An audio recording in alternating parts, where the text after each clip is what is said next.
নমস্কার বন্ধুরা, দুর্দান্ত স্বাদের একটি মটরশুঁটি কিংবা কড়াইশুঁটির রেসিপি নিয়ে আপনাদের সামনে হাজির হয়েছি। এই মটরশুঁটির রেসিপিটি গল্পের আড্ডাতে মুচমুচে ব্রেড ভাজার সাথে তৈরি করে নিতে পারেন, কিংবা সকাল বিকেলের রুটির সাথেও খেতে কিন্তু অসাধারণ লাগবে। তো মটরশুঁটির রেসিপিটি তৈরি করার জন্য প্রথমেই কড়াইতে 1 কাপ পরিমাণ জল ফুটতে দিয়েছি। ফুটন্ত জলে 1 বাটি পরিমাণ মটরশুঁটি দিয়ে ঢাকা দিয়ে সেদ্ধ করে নেব 3 থেকে 4 মিনিটের জন্য।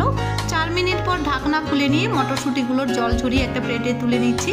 মটরশুঁটি কিন্তু এখন প্রায় সিজনের শেষের দিকে, তাই মটরশুঁটিগুলো হালকা একটু তিতকুটে ভাব হয়ে গেছে। সেদ্ধ করে নেওয়ার কারণে সেই তিতকুটে ভাবটা থাকবে না, আর মটরশুঁটিগুলো ভেতর থেকে সেদ্ধ হয়ে খুব সুন্দর সফট হয়ে যাবে। মটরশুঁটিগুলো সেদ্ধ করে নেওয়া হয়ে গেছে। এদিকে রান্নাটি করার জন্য একটা কড়াই বসিয়ে দিয়েছি। কড়াইতে কিছুটা পরিমাণ সর্ষের তেল গরম করে নিয়ে আগে থেকে সেদ্ধ করে রাখা 4টা ডিম আমি খুব ভালো করে ভেজে নিচ্ছি।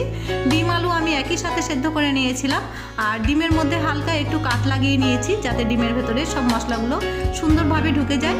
ডিমগুলো আমার লালচে কালার আসা পর্যন্ত খুব সুন্দরভাবে ভেজে নেওয়া হয়ে গেছে। একটা প্লেটের মধ্যে তুলে নিচ্ছি। একই তেলের মধ্যে ডুমো করে কেটে রাখা 2টো আলুও ভেজে নিচ্ছি। আলুগুলোর মধ্যে একটা লালচে কালার আসা পর্যন্ত সুন্দরভাবে ভেজে নেব। যেভাবে আমি ডিমগুলো ভেজে নিয়েছিলাম ঠিক সেভাবেই আলুগুলোও ভেজে নেব। আলুর মধ্যে একটা লালচে কালার চলে এসেছে, ঠিক এই সময় আলুগুলো আমি তুলে নিচ্ছি। ডিম আলু আমার সুন্দরভাবে ভেজে নেওয়া হয়ে গেছে, আর মটরশুঁটিও সেদ্ধ করে নেওয়া হয়ে গেছে। এবার চলে যাচ্ছি মেন রান্নাতে। একই কড়াইয়ের মধ্যে আরও কিছুটা পরিমাণ সর্ষের তেল দিয়ে ফোড়নের জন্য দিয়ে দিচ্ছি গোটা একটা শুকনো লঙ্কা আর গোটা কয়েক দারচিনি, 1/2 চামচ গোটা জিরে দিয়ে ফোড়ন আসা পর্যন্ত একটু লাল করে ভেজে নেব। ফোড়ন এসে গেলে ডুমো করে কেটে রাখা কয়েক টুকরো পেঁয়াজ দিয়ে দিচ্ছি। ফোড়নের সাথে বেশ লাল করে ভেজে নেব। ডুমো করে কেটে রাখা পেঁয়াজ ফোড়নের সাথে বেশ লাল করে ভেজে নেব। এতে করে তরকারিতে খেতেই ভালো লাগবে না, তরকারিটা কিন্তু দেখতেও ভালো লাগবে। ফোড়নের সাথে পেঁয়াজগুলো বেশ লাল করে ভেজে নিয়ে এবার দিয়ে দিচ্ছি পেঁয়াজ, রসুন, আদা বাটা একসাথে, আর দিয়ে দিচ্ছি একটা মিডিয়াম সাইজের টমেটো পেস্ট। এবার ফোড়নের সাথে টমেটো পেস্ট, পেঁয়াজ, রসুন, আদা বাটার কাঁচা ভাবটা যাওয়া পর্যন্ত বেশ ভালো করে ভেজে নেব। পেঁয়াজ, রসুন, আদা, টমেটো পেস্টের কাঁচা ভাব যাওয়া পর্যন্ত খুব ভালো করে ভেজে নিয়েছি।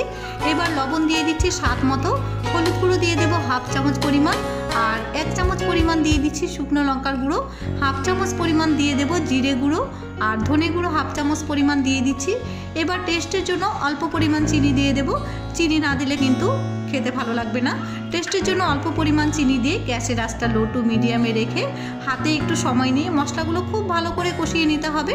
যেভাবে আমরা মাংসের মশলা কষাই ঠিক সেভাবে এই মশলাগুলো খুব ভালো করে কষিয়ে নেব। মটরশুঁটির সিজনের প্রায় শেষের দিকে মটরশুঁটি পুরোনোর আগে এই রেসিপিটি বাড়িতে তৈরি করে নিন, খেতে কিন্তু অসাধারণ লাগে। গল্পের আড্ডাতে ব্রেড ভাজার সাথেও তৈরি করে নিতে পারেন। সব মশলাগুলো আমার সুন্দরভাবে কষিয়ে নেওয়া হয়ে গেছে। মশলা থেকে তেল রিলিজ হতে শুরু করেছে। ঠিক এই সময় আগে থেকে ভেজে রাখা আলুগুলো আর মটরশুঁটিগুলো দিয়ে দিচ্ছি। সব মশলার সাথে আলু আর মটরশুঁটি বেশ খানিকক্ষণ খুব ভালো করে কষিয়ে নেব। শীতের সকালে মুচমুচে ব্রেড ভাজার সাথে কিংবা রুটির সাথে মটরশুঁটির এই রেসিপিটি বাড়িতে তৈরি করে দেখুন, খেতে কিন্তু অসাধারণ লাগবে। আর বাড়িতে তৈরি করলে আমাকে কমেন্ট করে জানাতে কিন্তু ভুলবেন না কেমন হয়েছে। ভিডিওটি ভালো লাগলে একটা লাইক অবশ্যই করবেন, পাশাপাশি চ্যানেলটিকে সাবস্ক্রাইব করারও অনুরোধ রইল। সব মশলার সাথে মটরশুঁটি আর আলু খুব ভালো করে কষিয়ে নিয়েছি। এবার দিয়ে দিচ্ছি 1 গ্লাস পরিমাণ জল। আমি এখানে নর্মাল জল দিয়েছি, চাইলে এখানে আপনারা উষ্ণ গরম জলও দিতে পারেন। এবার ঝোলটা খুব ভালো করে ফুটিয়ে নেব। ঝোলটা যখন ফুটতে শুরু করেছে ঠিক এই সময় দিয়ে দিচ্ছি আগে থেকে ভেজে রাখা ডিমগুলো, আর সাথে দিয়ে দিচ্ছি 1/2 চামচ গরম মশলার গুঁড়ো। ডিম আর গরম মশলার গুঁড়ো দিয়ে ঝোলটা খুব ভালো করে ফুটিয়ে নিয়ে তরকারিটি আমি নামিয়ে নেব। চাইলে এখানে আপনারা 1 টুকরো বাটার কিংবা ঘিও দিতে পারেন, এতে করে তরকারির স্বাদ কিন্তু অনেকটাই বেড়ে যাবে। এর আগেও মটরশুঁটির কয়েকটি রেসিপি আপনাদের সঙ্গে শেয়ার করেছি, চাইলে আপনারা চ্যানেলে গিয়ে দেখতে পারেন। ভিডিওটি যদি আপনাদের কাছে ভালো লেগে থাকে ভিডিওতে একটা লাইক আর চ্যানেলটিকে সাবস্ক্রাইব করে পাশে থাকবেন। দেখা হবে পরবর্তী ভিডিওতে।